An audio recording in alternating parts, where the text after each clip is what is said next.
This small, windowless room has housed the great clock for over 3 centuries.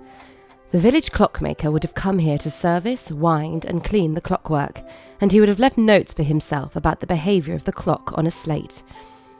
The clockmaker in Appleby Magna in 1697 was Joseph Baker, who was paid a retainer by the governors of the foundation each year.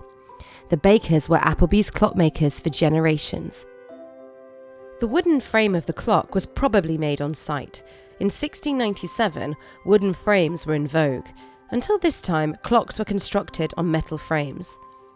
This frame would have been raised off the ground so that the weights could go far enough down without banging on the floor. There are 2 main parts of this clock, one of which turns the hands, the other controls the striking of the bell. The one which turns the hands is called the going train. This is the lower part of the frame. All mechanical clocks have a going train.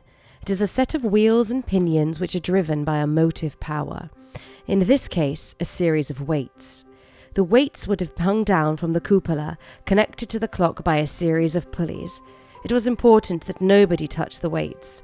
A strong, tall cage was built to protect them. The other part of the clock is the striking train and occupies the upper part of the frame. You can see the striking wheel on the left. It controls how many times the hammer should strike the bell. The striking train on the great clock has not been changed since the 17th century. It is a locking plate. This is the oldest striking system used in mechanical clocks. The disadvantage is that the hands can easily get out of synchronization with the clock mechanism. School would have started at 7 a.m. in the summer, when the bell would strike. In winter, it was 8 a.m. 2 or 3 hours of Latin were followed by an hour of handwriting, then a 2-hour lunch break.